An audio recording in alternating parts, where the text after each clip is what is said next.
Hello বন্ধুরা, তোমরা সবাই কেমন আছো? আবারও চলে আসলাম আরেকটা দারুণ স্বাদের রেসিপি নিয়ে। আশা করি আজকের রেসিপিটা তোমাদের কাছে খুব ভালো লাগবে। আজকে আমি তোমাদের দেখাবো সিরিঞ্জ ছাড়া একদম সহজে তোমরা কি করে সিরিঞ্জ পিঠে তৈরি করতে পারো, তাও মাত্র একটা পেপার দিয়ে। আমি আগের দিনের রেসিপিতে দেখিয়েছিলাম একটা ডিজাইন করে, আজকে আমি তোমাদেরকে দেখাবো ডিজাইন। আমি এখানে শুকনো চালের গুঁড়ো দিয়ে পিঠেগুলো তৈরি করে তোমাদেরকে দেখাবো। সিরিঞ্জ দিয়ে যখন আমরা সিরিঞ্জ পিঠাগুলো বানাতে যাই তাহলে অনেক প্রবলেম হয়। কেউ কেউ সিরিঞ্জ দিয়ে একদম পিঠে বানাতে পারে না, তাই তোমাদের জন্য আমি একদম কঠিনটাকে সহজ করে দিলাম। তাহলে চলো আজকের এই পিঠের রেসিপিটা শুরু করা যাক। প্রথমে আমি নিয়ে নিলাম এক বাটি শুকনো চালের গুঁড়া। এখানে শুকনো চালের গুঁড়া দিয়ে এই পিঠেগুলো বানিয়ে দেখাবো। আর দিয়ে দিলাম যে বাটিতে চালের গুঁড়াটা নিয়েছি এই বাটিতে হাফ বাটি ময়দা। দিয়ে দিলাম স্বাদ মতন লবণ। লবণটা দিয়ে হালকা নেড়ে মিক্সড করে নেব। এরপর আমি একটু একটু নর্মাল পানি দিয়ে ব্যাটারটা রেডি করে নেব। তোমাদেরকে বলি বন্ধুরা, আমি ব্যাটারটাকে না পাতলা না ঘন রাখবো। যেরকম আমরা সিরিঞ্জ পিঠা বানানোর ব্যাটারটা রেডি করি ঠিক একই রকম করে করব, কারণ এখানে আমি সিরিঞ্জের পরিবর্তে প্লাস্টিকের পেপার দিয়ে এই পিঠেগুলো তৈরি করে তোমাদেরকে দেখাবো। দেখো বন্ধুরা, পিঠের জন্য ব্যাটারটা রেডি করে নিলাম, ঠিক এরকম করে করতে হবে। আর এখানে নিয়ে নিলাম একটা প্লাস্টিকের পেপার, গ্লাসের ভেতর সেট করে বসিয়ে তারপর এর মধ্যে কিছুটা পরিমাণ ব্যাটার ভরে নেব পিঠে তৈরি করার জন্য। তোমাদেরকে বলি বন্ধুরা, এখানে আমি এই ব্যাটার থেকে 3 কালারে পিঠেগুলো রেডি করে তোমাদেরকে দেখাবো। এখানে আমি নর্মাল সাদা কালারটা যতটুকু নিয়েছি, তোমাদেরকে একটা পিঠে আমি ডিজাইন করে দেখিয়ে দিচ্ছি। এখানে দেখো, ডিজাইন করার জন্য আগে একটা আমি পেপারে সুন্দর করে একটা ফুলের ড্রয়িং করে নিয়েছি। এইবার উপর দিয়ে প্লাস্টিকের একদম হালকা পেপারগুলো একটু সাইজ করে আমি কেটে নিয়েছি অনেকগুলো। এরপর ড্রয়িং করা পেপারটা নিচে দিয়ে উপরে দিয়ে প্লাস্টিকের পেপারটা রেখে ডিজাইনটা আমি সুন্দর করে নেব। তোমাদেরকে বলি বন্ধুরা, তোমরা তোমাদের পছন্দ মতো ড্রয়িং করে এই পিঠেগুলো বানাতে পারো। আমি আজ একই রকম করে সবগুলো পিঠে ডিজাইন করে তোমাদেরকে দেখাবো। ঠিক সাদা পেপারের মধ্যে আমি যেরকম ড্রয়িংটা করেছি, উপরে পিঠাটা আমি ঠিক আঁকা ডিজাইনটার মতো করে নিচ্ছি। একদম সহজ, একবার দেখলে ছোট বড় সবাই এই ডিজাইনটা শিখে নিতে পারবে। আর তোমরা তোমাদের পছন্দ মতো করে সুন্দর সুন্দর ডিজাইনের পিঠে তৈরি করতে পারবে। একটা পিঠে আমি তোমাদেরকে রেডি করে দেখিয়ে দিলাম।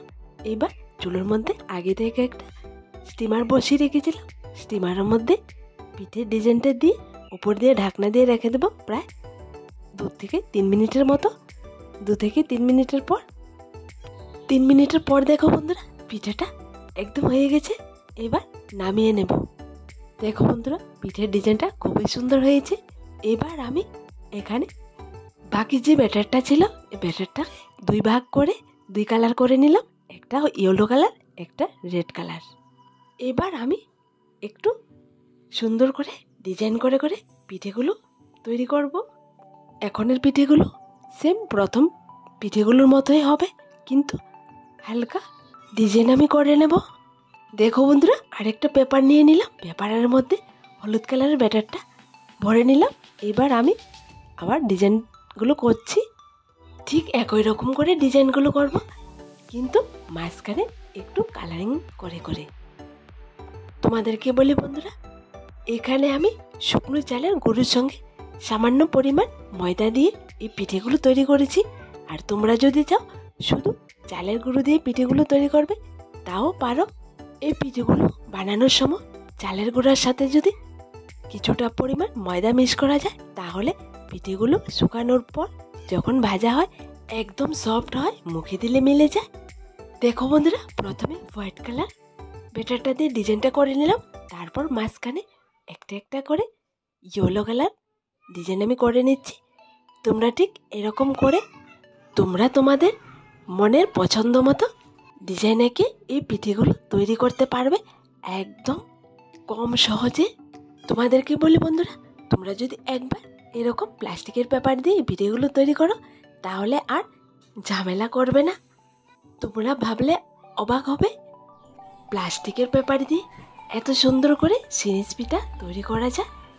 দেখো বন্ধুরা, আমি একটা একটা করে ঠিক একই রকম করে অনেকগুলো ডিজাইন করে তোমাদেরকে দেখিয়ে দিলাম। আর অন্য সাইডে স্টিম করে অনেকগুলো পিঠে আমি বানিয়ে নিলাম। কিছুক্ষণ রেখে যখন ঠান্ডা হয়ে গেছে, কয়েকটা পিঠে আমি তোমাদেরকে পেপার থেকে উঠিয়ে দেখিয়ে দিচ্ছি। দেখো কতটা সহজে পেপার থেকে পিঠেগুলো উঠে আসে। তোমাদেরকে বলি বন্ধুরা, তোমরা যখন এই প্লাস্টিকের পেপারে পিঠেগুলো তৈরি করবে তখন তোমাদের কোনো প্রকার তেল ব্রাশ করতে হবে না। একদম নর্মাল পেপারের মধ্যে পিঠেগুলো দিলে সুন্দর করে সহজে উঠে আসবে। তোমাদেরকে বলি বন্ধুরা, হাতের কাছে থাকা সামান্য উপকরণ দিয়ে কোনো প্রকার ঝামেলা ছাড়া একদম সিম্পলভাবে একবার এই পিঠাটা ট্রাই করে দেখো।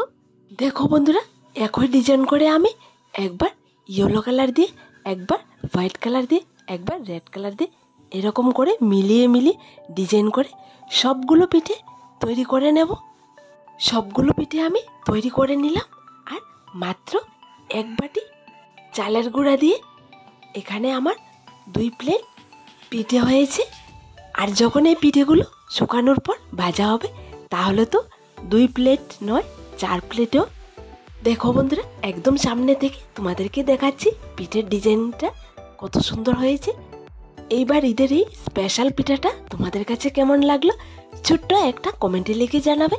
আর আমার দেওয়া সবগুলো রেসিপি যদি তোমাদের কাছে ভালো লেগে থাকে তাহলে আমার এই ছোট্ট চ্যানেলটাকে লাইক, শেয়ার এবং সাবস্ক্রাইব করে পাশে থাকা বেল বাটনটি অবশ্যই ক্লিক করে রাখবে, যাতে করে আমার দেওয়া নতুন নতুন রেসিপিগুলো সবার প্রথমে তোমাদের কাছে পৌঁছায়।